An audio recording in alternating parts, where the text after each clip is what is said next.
মির্জা সিনেমার এই অ্যাকশনটি দেখলেন, এই অ্যাকশনটি অঙ্কুশ নিজে করেননি। কি ভাবছেন এত রিস্ক নিয়ে হিরোরা অ্যাকশনগুলি করে? না, আপনি ভুল ভাবছেন। এর পিছনে রয়েছে নায়কদের বডি ডাবল। এখন প্রশ্ন হলো, বডি ডাবল জিনিসটা আসলে কি? এক কথায় একের শরীরে অন্যের মুখ। সিনেমাতে বডি ডাবল বেশ পরিচিত একটা টার্ম। শারীরিক গঠনে মিল আছে কিন্তু চেহারা আলাদা এমন কাউকে দিয়ে সিনেমায় নায়ক ও নায়িকার বদলে অভিনয় করিয়ে নেওয়াকেই বলে বডি ডাবল।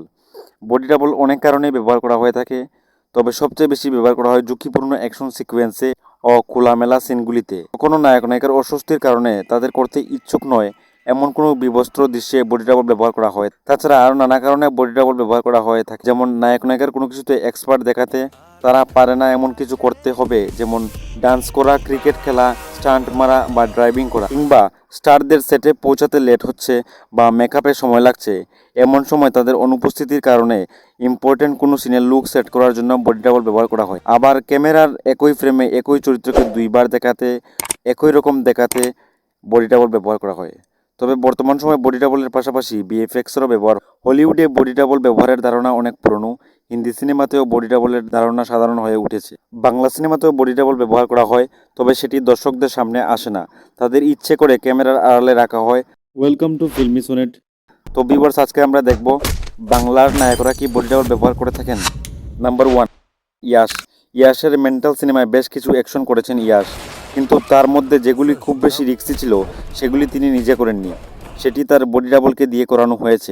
তবে যদিও বা সেই বডি ডাবলকে কোনো কিছুতে দেখা যায়নি, কিন্তু ইয়াশ তার মেন্টালে প্রমোশন করতে গিয়ে তিনি তার বডি ডাবলের কথা নিজেই জানান। নাম্বার 2, দেব। চ্যাম্প বাদে দেব স্পেসিফিক কোনো অ্যাকশন ফিল্ম করেননি, কিন্তু তার সিনেমায় প্রচুর অ্যাকশন থাকে, যেমন চ্যালেঞ্জ, রংবাজ, বিন্দাস। এইসব সিনেমায় দেবকে কখনো বিল্ডিং থেকে ঝাঁপ দেওয়া, কখনো দা দিয়ে অ্যাকশন করা বা কখনো হেলিকপ্টার থেকে স্টান্ট মারা, এই রিস্কি অ্যাকশন দৃশ্যে তাকে বহুবার দেখা গেছে। সবকিছুতেই আমরা বডি ডাবল ইউজ করি, অন্যরা আমাদের শট দেয়, বাট তা নয়, আমরা এখন নিজেরাই সব শট দিই। তবে বর্তমানে তার আপকামিং সিনেমা খাদানের অ্যাকশন দৃশ্যে তার বডি ডাবল দেখতে পাওয়া যায়। নাম্বার 3, অঙ্কুশ। অঙ্কুশ তার সিনেমায় অ্যাকশন করে থাকেন, কিন্তু তার পেছনে কে বডি ডাবল ছিল তা জানা যায়নি। অ্যাকশন দৃশ্য ছাড়া অন্য কোনো ক্ষেত্রেও তার বডি ডাবল দেখা মেলেনি। অঙ্কুশের সদ্য রিলিজ হওয়া মির্জা সিনেমায় অঙ্কুশ প্রচুর হাই লেভেলের অ্যাকশন করেছেন। সিনেমায় এই অ্যাকশন সিনগুলো সব অঙ্কুশ নিজে করেননি, তার বডি ডাবলকে দিয়ে করানো হয়। অঙ্কুশ তার বডি ডাবলের ছবি নিজেই সোশ্যাল মিডিয়ায় পোস্ট করে দর্শকদের সামনে আনেন। নাম্বার 4, জিৎ। বাংলা সিনেমার অ্যাকশন হিরো জিৎ তার সিনেমায় প্রচুর অ্যাকশন বডি ডাবল ব্যবহার না করে নিজে করে থাকেন। বাঘবন্দি খেলা বস 2 সিনেমায় জিৎকে 50 তলা থেকে ঝাঁপ দিতে দেখা যায়।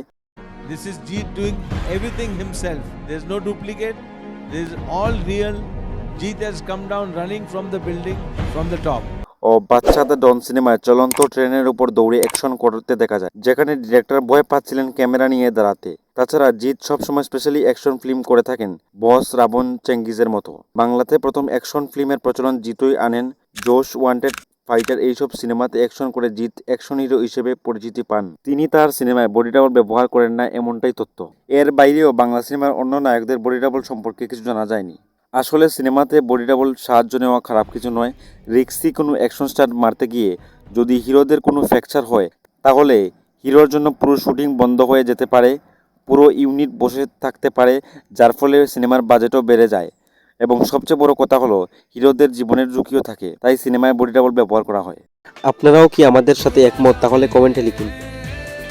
এখন এই পর্যন্তই, দেখা হচ্ছে আগামী ভিডিওতে। সমস্ত লেটেস্ট আপডেটসের জন্য চোখ রাখুন এবং সাবস্ক্রাইব করুন ইউটিউব চ্যানেল।